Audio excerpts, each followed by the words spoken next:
Advanced sharpening. This is one of those once in a lifetime shear for a shear sharpening instructor like me. I'm Bonnie McGowan. That's what I love to do. And this one's got 4 different issues. Not from somebody else's bad sharpening, but just from the design of the shear. And if you're a sharpener and you miss any of these, you could run the shear. And in all these years, this is the first time I've had a shear sent to me with these 4 issues. In fact, if you come for training, I have one that someone sent me that was broken, and I save it just to show some of these things to them. But to get an intact shear that I need to sharpen, everybody will learn something from this, including me today, probably. So let's get started. So what makes this shear so unusual? Says Zonga. Must be a Big Bang. Big Bang Theory says there's a Zonga with a number next to it. And I have never seen this particular shear before. I've seen some similar. And that's what advanced sharpening is. You take what you've seen before and you put that information together to solve the current problem. So let's go through all the different things I see that you need to be aware of. Got my coffee cup here this morning. Sippy, sippy. So first of all, the most obvious thing is this crazy screw. Looks like a regular screw here, but it's a UFO screw on the other side. One of these hated screws. So that will be chapter 1 in here. Chapter 2 in this video is this inside surface. You see it has a hollow to it, but it's not very hollow. It's almost flat. How do we do a rod line? What do we do to the inside without wiping this out, without wiping out the tip? Number 3, when we put it together, and it looks like we're going to have to reconvex that edge. It looks like it's been beveled. So that might be number 3, around the shaping of the blade. So that would be chapter 3 in here. I feel burr on the inside of this. When I close it, they're kind of noisy. I don't know if we'll be able to get the whole noise out. But so, okay, 1, 2, 3. Number 4, when we put it together, we want to look at these teeth. If it doesn't cut, we're going to have to address these teeth. What do we do? And there'll be one way to address it if they're catching. There'll be another way to address it if they're not cutting. So we're going to look at what we need to do to the teeth to make this shear cut correctly. Number 5. You see this crisp ledge right here? And also, do you see, I know you can't see it. I almost have to get the magnifier myself. Can you see it says Taiwan?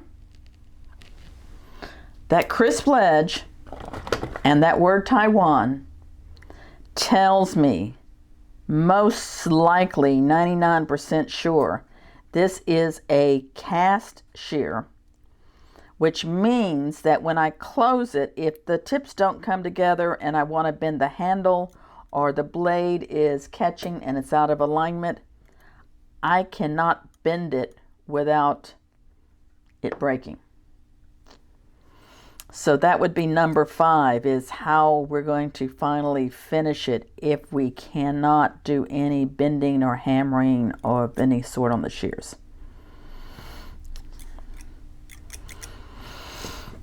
And that'll be back to the testing, number 5. We'll talk about how to test these shears.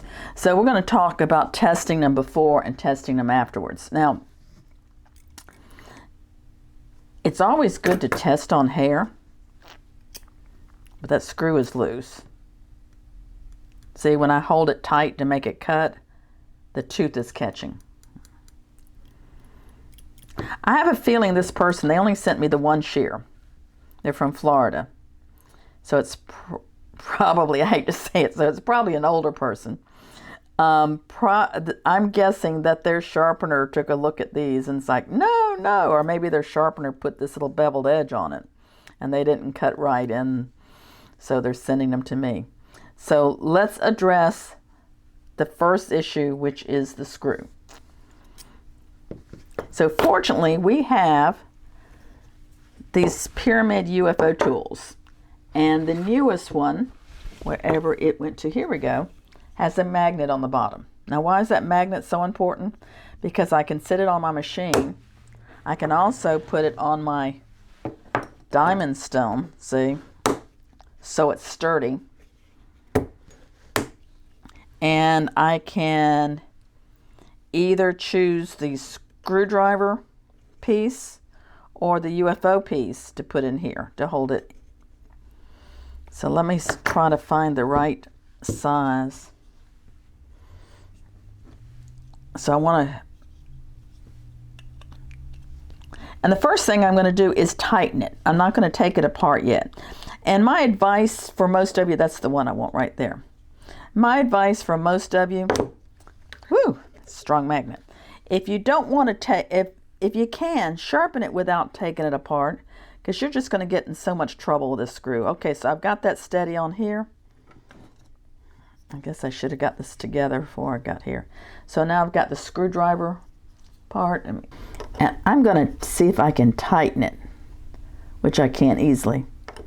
Because if I were not demonstrating this for you to learn, I might just, I got it too tight. I might just sharpen it without taking it apart. And that's probably what I would advise you to do. But I'm going to take it apart just for your edification, which is one of my favorite words. You need to be edified today. We all need to be edified every day. So it cuts, it catches. So if I close it slow, you can see how I have to use extra pressure when I hit each tooth. We'll talk about that in a little bit. But I'm going to cut a paper towel. Cuts the paper towel. So these cut through my paper towel. Catch a little bit, but I think they always did when they were new. They cut good through the hair. My advice at this point is I would tell them, I tightened your screw. They're cutting, I think, sufficient for you. And I would just walk away from it at that point. However, I can't do that for two reasons. Number one, the customer sent them to me and I need to re-edge these. And number two, you wouldn't learn the other 4 things I want to show you. So first of all, we're going to take the screw all the way out and we're going to go through our steps in sharpening, which is test them inside, outside, inside, outside, and then test them again after you're finished. So I need to come up with a rhyme for that. Okay. So now I'm going to take them apart. Let's put this back on here. And I know this is a cluttered up work desk. Some people can work better with a little bit of clutter. And I'm one of those people. I'm a visual organizer. If I don't see it laying out on my surface here, it doesn't exist. Some of those nature shows where they were showing different animals that could realize that there's something there even if they couldn't see it. I think great apes and dogs and was it iguanas or something? But if I don't see it out here, it doesn't exist. Like those babies you play peekaboo with. So I've got all my parts out. I'm putting my little metal tray. I've got to make sure I put it back together in the right order.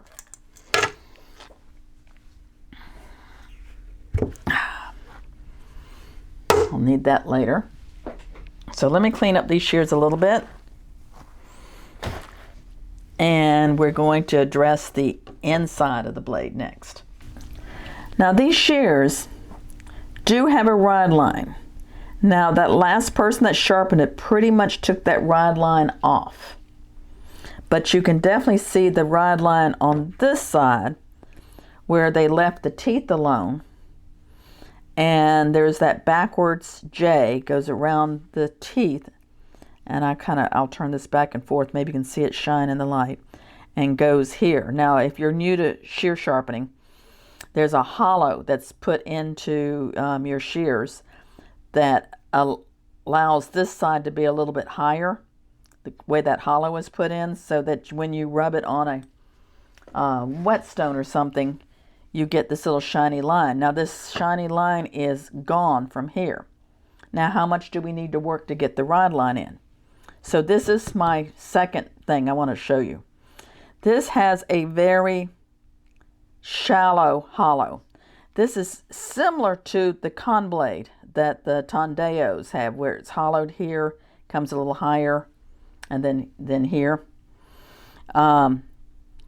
If I work this too much, I would end up with a ride line all the way across. I'm going to get into a lot of trouble. I just want just ever so slightly, just a little thin ride line. Just big enough so that when I sharpen the outside, I don't take it off again, but I need it there.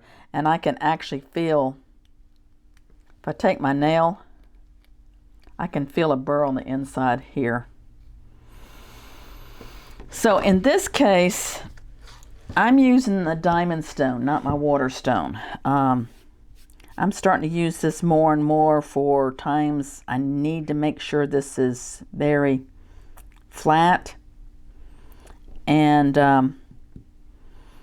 when I'm not going to do a whole lot of work to it, because it's pretty aggressive. So I'm going to color this in so I can see what's going on. I'm going to do this side of the blade too, so I guess I'll color these in a little bit.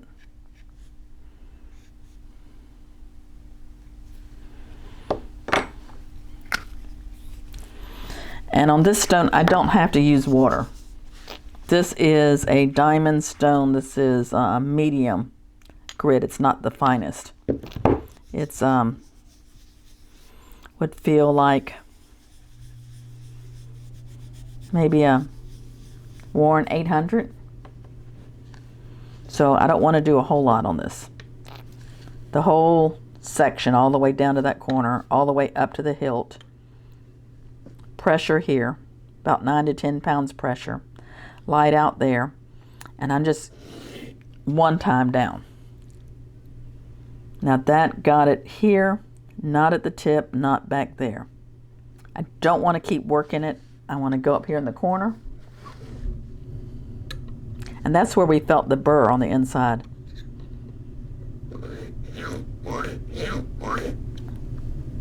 That awful noise. Sounds like chalk on a chalkboard. Now you see I've got the ride. Don't have it at the very tip. I need to get it at the tip, but I don't want to strip that tip. Still my pressure here, maybe a little bit more at that tip. And you see how I'm kind of fanning it?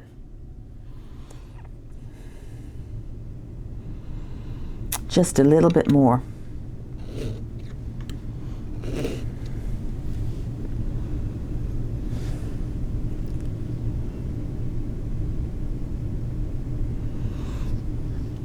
I think that's got it, maybe just a little bit more. It's just really easy to strip the tip and take too much metal off. Okay, I'm going to call that it. And can you see the ride line starting to come up the back here in this little neck area? So that's what I want to be careful of.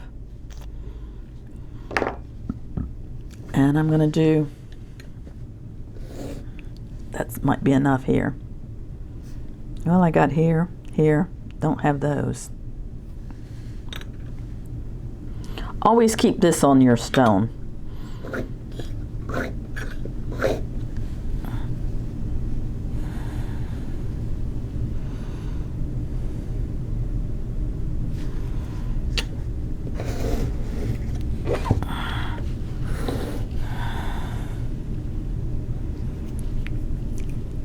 I'm still seeing red here and red here. That's where I could feel the burr on the inside on this.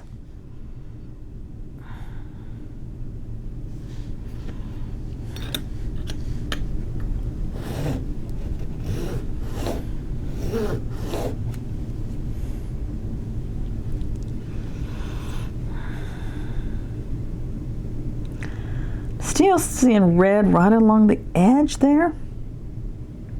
I might leave well enough alone. We might address that later when I get to the teeth part. So that was section 2, the Rideline. Section 3, going back and reconvexing this outside of the blade because someone has beveled it.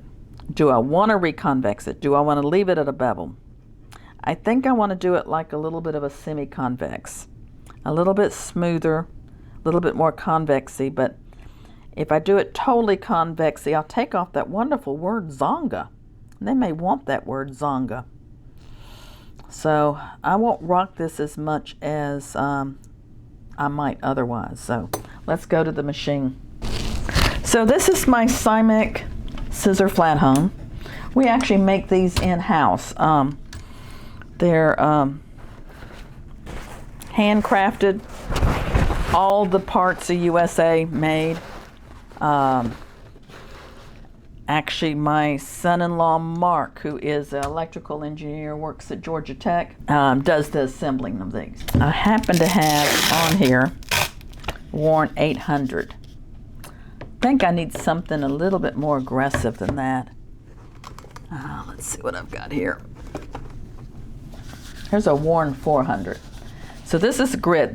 We sell this as blue film. And I'm using a cushion plate. So as I said, this is our Cymic flat hone. You could use other flat hones. I like it because it's ergonomic. I can turn it on the side, or if I want to turn it upright, I can as well. The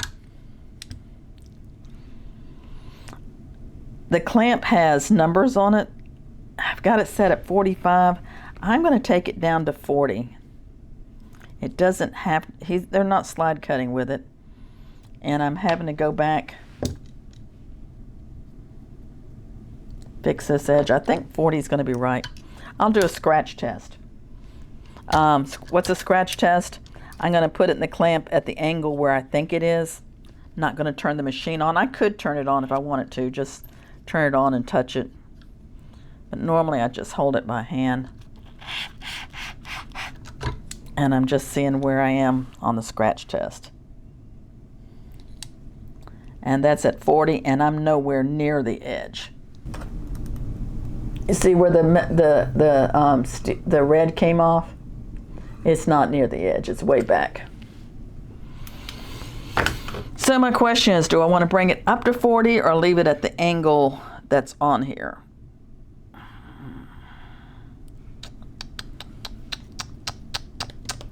Decisions.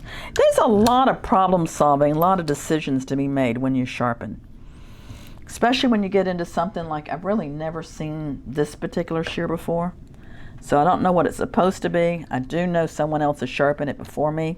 Scratch test only tells me what the last person did it at. Let's see how easy it is to bring it up to that 40-degree angle. So this has variable speed. I'm going to go about 30. I usually don't go that fast. Said I wasn't going to rotate it too much. Was I? Am I really at 40? Yeah. Feels awfully sharp. Yeah, I've got to go down to 35 or I'll be here all day. And I don't want to, it's not much metal here. I don't want to take a lot of metal off.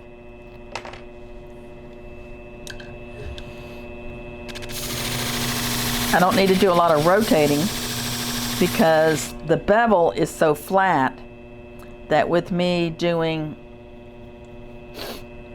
flat myself, but I'm further back, it's going to give the appearance of convexing. Hope that makes sense to you.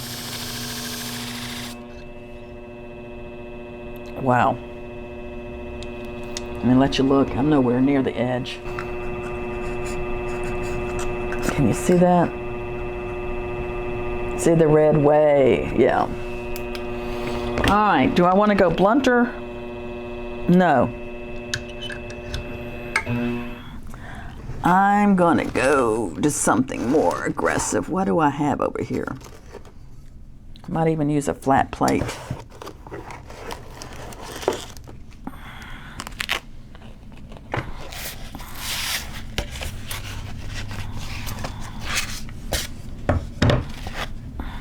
$800, $600, $220. There we go, $220. It's a cushion plate. Ah, that'll do.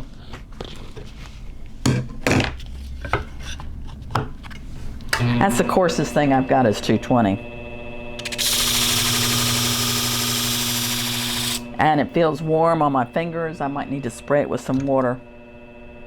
Still not at the edge.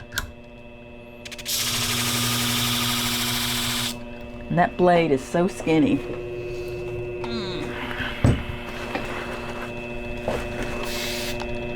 Always, if you spray it with water, spray it while the machine's running. If you spray it first, then turn your wheel on, it's going to go flying out.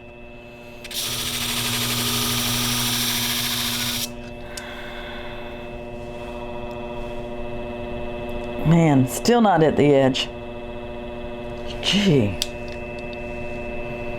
And I'm doing 35. I really don't want to go down to 30. And it's hot.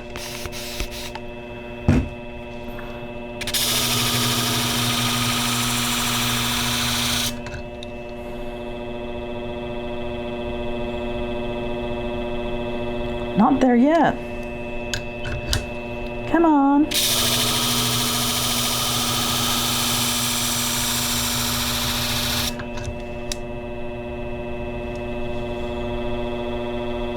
Okay, I've got it right there at the tip. I don't have this part. So if I have it at the tip, I'm going to lift it up a little bit in my clamp.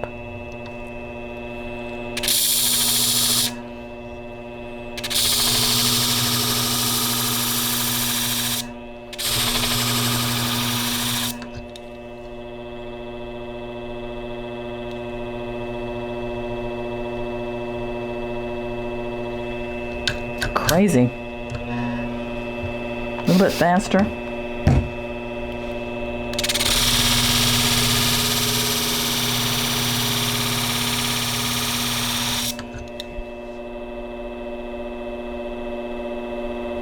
Almost there.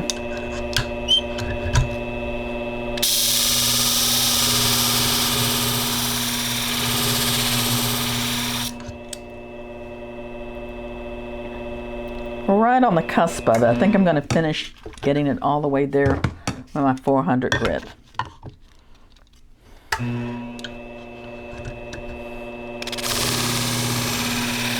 Hear the difference in the grind?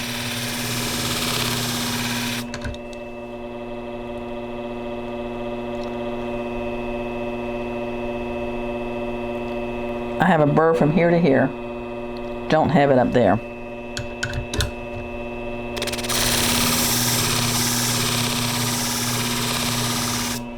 Hot. Friction. Now, I don't have to worry about my blade overheating because I have a finger on it. If it got so hot that it's going to affect the temper, my finger would be gone. So I have a burr all the way down. Now I want to make it a little bit smoother. Slight rock. And then I may want to go down to that original 800. these just pull off with Velcro. And it's easier to put them on upside down. Get them a little bit more straight. And then this is a magnet. So it just pops on like a record player, or for you younger people out there, turntable. Well, that doesn't look half bad.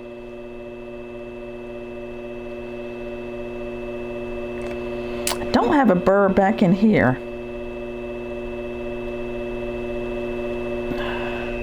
One little spot. Let me kind of work that. I'm going to call that good enough. Good enough. So part of this doing this blade, reconvexing, is going back to my stone.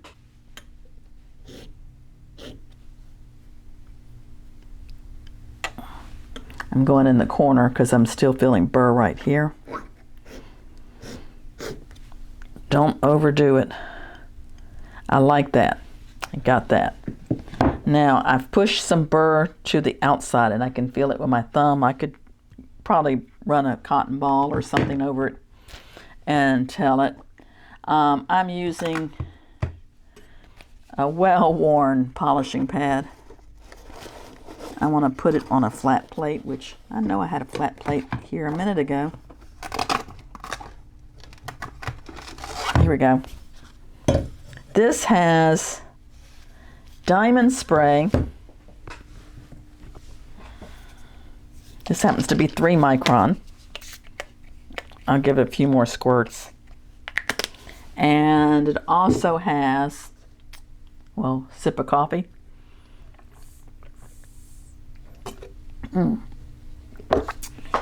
It's cooling off. I like kind of room temperature coffee. So like in the book of Revelation, you're neither hot nor cold. I'll spew you out of my mouth. And I kind of like that lukewarm coffee. So it's polishing compound, the two together. Now here's the trick. On my clamp, I have this little red knob. You see a little red knob? I turn this red knob maybe 1, 2, maybe about 3 turns, so that now instead of 35 degree, I'm 37-ish, because I don't want to roll over my sharp edge. I want to come up to my edge, remove any outside burr, polish it, make it pretty, but I don't want it to dull it out by rolling over it.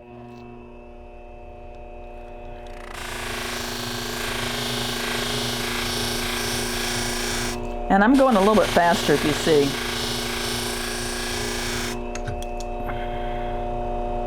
Ooh, that looks pretty. It looks pretty.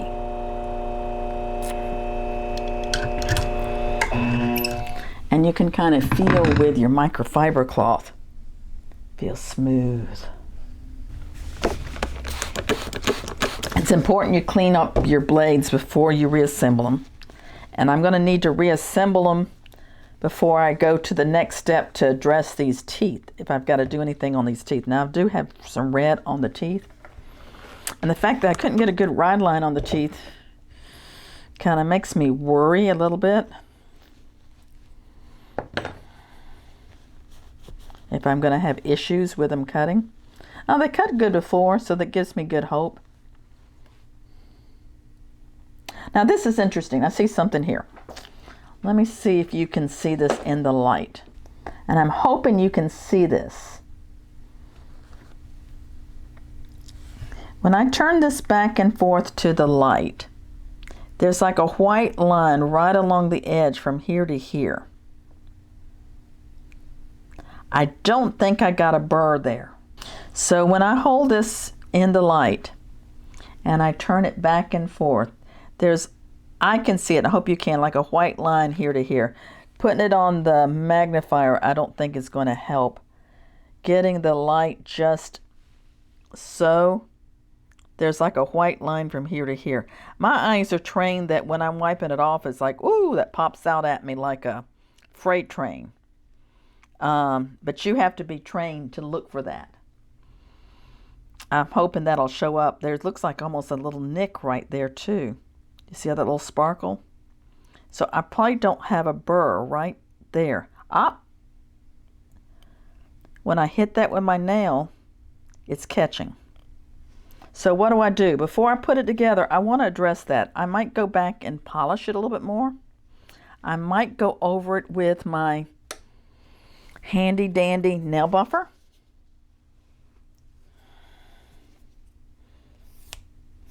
So that tells me either I don't have a burr or I've got a burr left on the outside. There's something just not right about that one spot. Now, you see how I'm holding my nail buffer?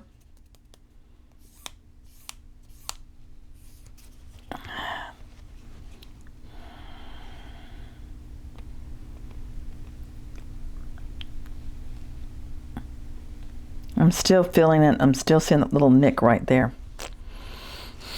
Less is more, so I'm going to polish it. So I guess lesson number 5 is how to look and how to notice if you've missed a spot and what to do before you reassemble it. So I'm going to go over that spot right there. Again.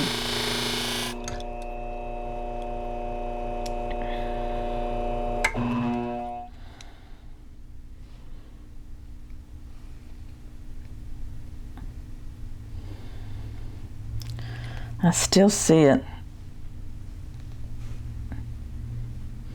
It may not cut right there.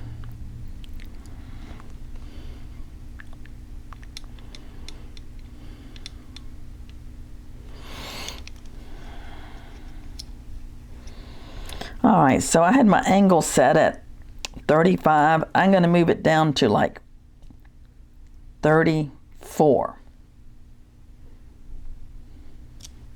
It's easier to do that at this point than put it together and it not cut, and then you got to work with it some more.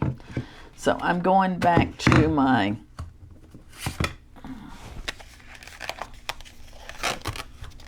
.800 grit,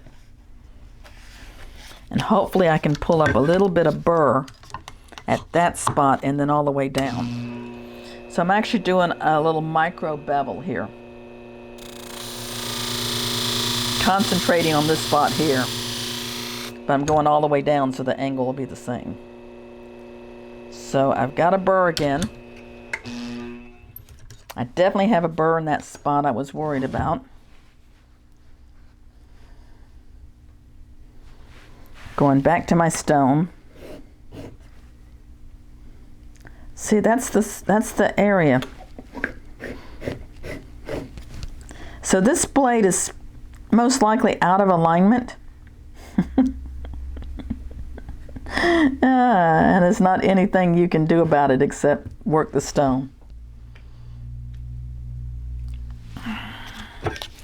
Not a thing you can do. I mean, you'll see some people, they'll heat it up and do some bending or something like that. I mean, I guess there's something you could do. Just a little bit.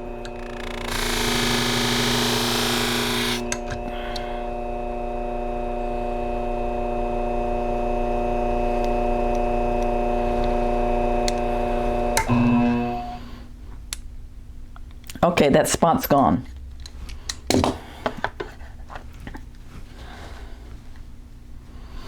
I'll let you look at it with me.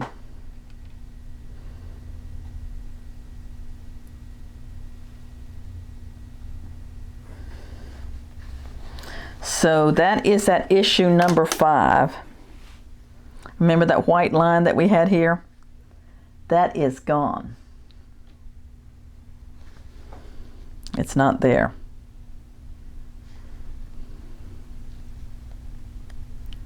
Feel a little burr right here.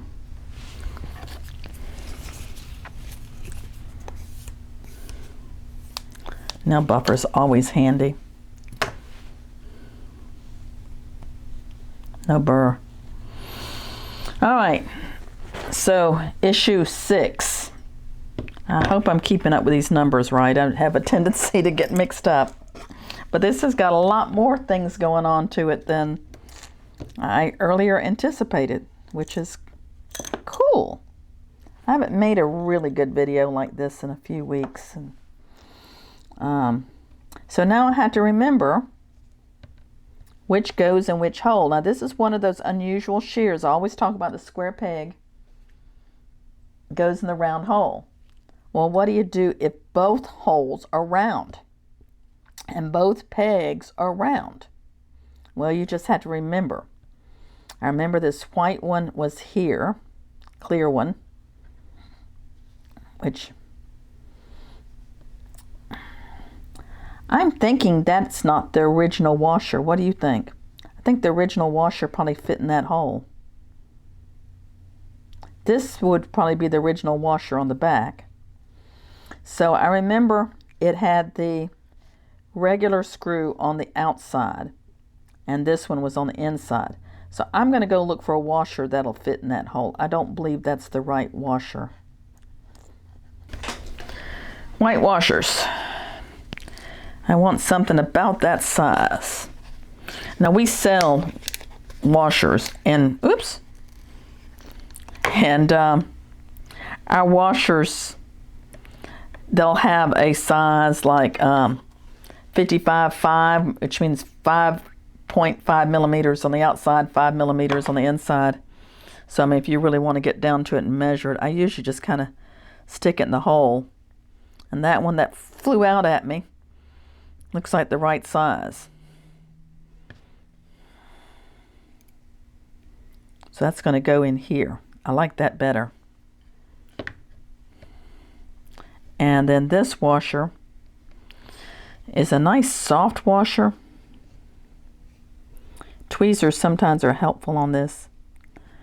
I'm going to put that in the hole. Normally I put the washer on the peg, but on these it's went flying. Did you see it go pop?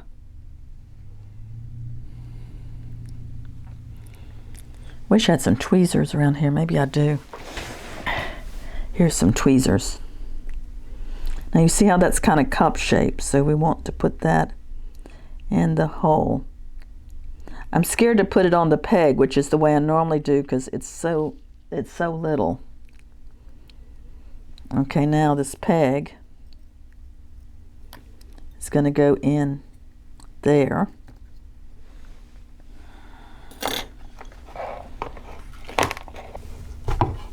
And what's nice about my pyramid UFO tool, see, it's already, I don't have to guess again which part of the prong is the right one. So I'm here.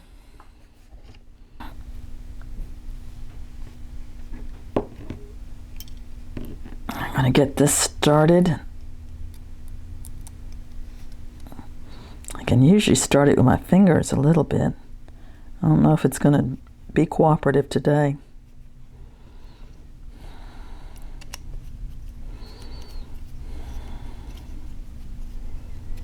Now you notice I'm putting it together with it open. You need to either put it together with it open or with it closed, never in between.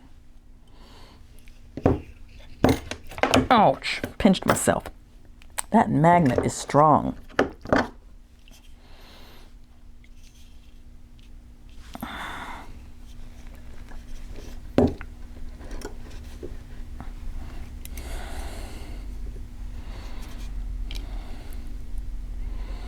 So that's there,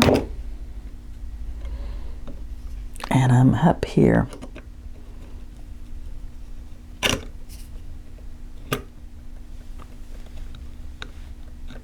I think I'm locked in.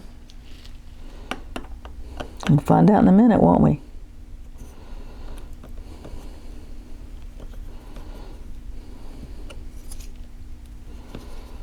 If it feels like it's not tightening, you may not be locked in on the back side. Now it might screw down a little bit tighter this time because I have a different washer.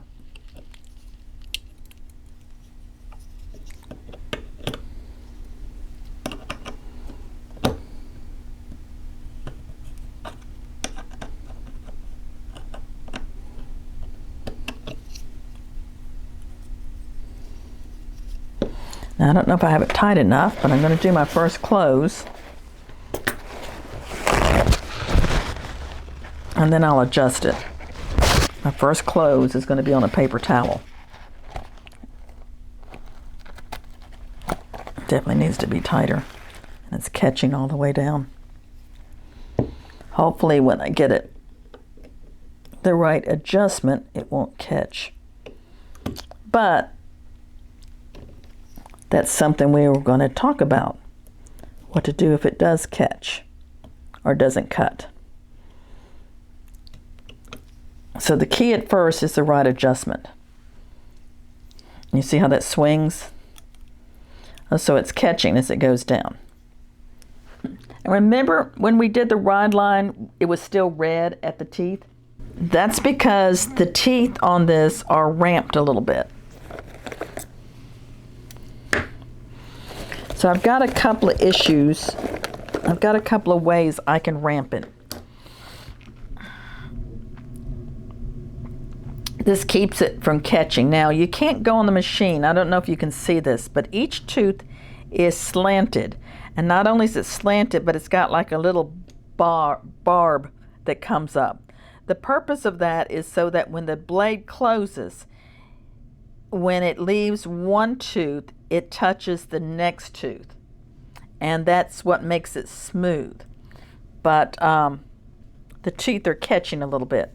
So I'm going to use my DMT diamond paddles. I could use my little ceramic stick. I could go back to my diamond stone.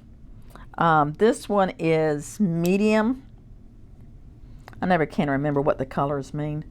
No, this is the fine. This is 9 micron, and the red is 25 micron. So I'm going to go with the fine first. And I'm going not straight this way, but I'm going to go kind of like in the direction of those teeth. I'm using, I guess if I was measuring the pressure, maybe about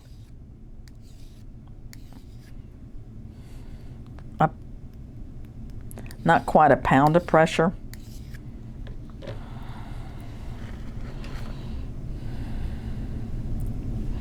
So it's closing these, it's not going past that one. And you know, I'm thinking that little ceramic stone, this might be better because I can address one tooth at a time. So I'm not touching the next tooth.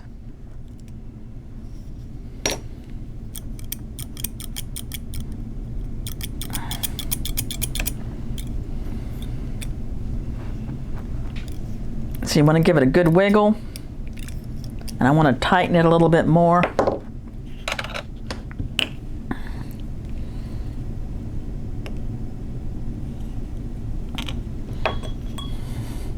I don't know how I would have done this without this pyramid UFO tool. Oh, let's put a second washer in here. Let's do it right.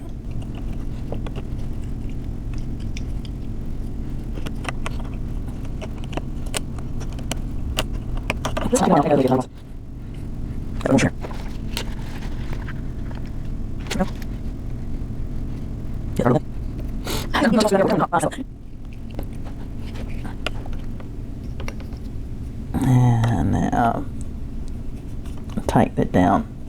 It should tighten into place now. Remember before when I had that other fat washer, I was able to tighten it down so much that it didn't even open and close. So I don't want it that tight, but I definitely want it tighter than what we had it. Yeah, I got it too tight now. Well, let's give it a wiggle.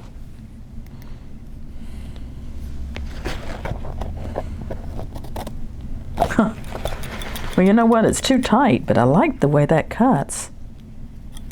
Let's see how it cuts hair. That is so, for this, that's so much smoother than it was before. Is that tip cutting? Not really sure. Yeah, a little bit looser. Just a tad.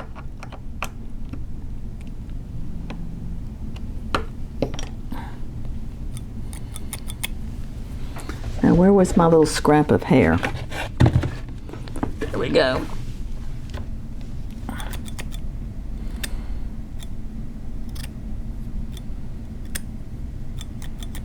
That cuts really nice. I still think it's a little bit on the loose side.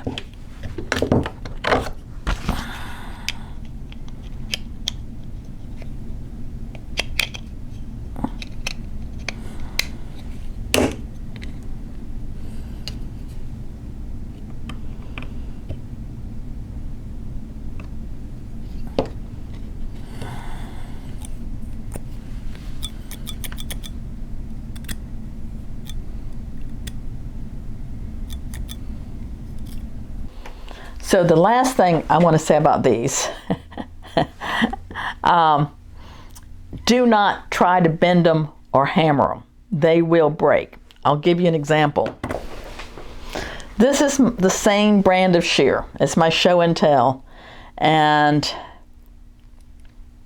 interesting how it looks like the screw is on the opposite side. Maybe that was one of the problems he had. But this one was sharpened by Fred Mueller, who's passed away. His widow means a lot to our family. I'll have to shoot a whole nother video on that story. But his was catching. It's different types of teeth. His was catching. He tried to bend it and he broke it. These will break. Be careful. Don't try to bend the handle. Don't try to bend the blade. They will snap and break. Work with them as they are. But they're good shears. Like I said, I don't really know a whole lot about them, but I do know I'd seen it before because Fred sent me this, and I love showing this when I'm teaching. But I've never had one to come in for me to sharpen and to shoot a video so you can see all the different issues that come with this shear. There's some that are similar. There's some that'll have maybe this issue or that issue, or they're cast from Taiwan. But this one is like the epitome of problems that you need to know for advanced sharpening. Will you see a lot of shears like this? Well, it's the first one I've ever seen. So thank you for sending them to me, and I hope this video, you learned something from it. There was a lot of things I learned. One of the things I'm still looking at and wondering, with the screw put in a different way, which one of these is wrong?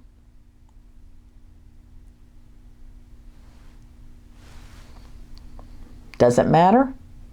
When you got round holes and round pegs? Maybe not.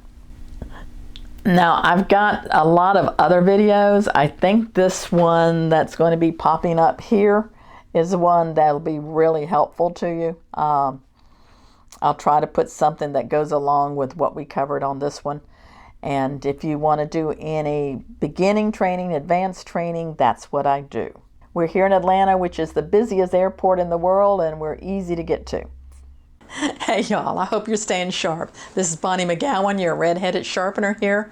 And if you like this video, I try to post something every Monday. So make sure you subscribe and turn on the notification bell if you'd like to see more videos like this. If you're looking for the tools I used in this video, there's some product links and things in the description, and also you can go to the website www.bonika.com. If you've got questions or you want to connect with me personally, you can always put a comment below, but I've got a lot more links in the description below that will show you how to get in touch with me. I teach in person and online, as well as, of course, these YouTube videos. And let's connect, let's learn more about sharpening together.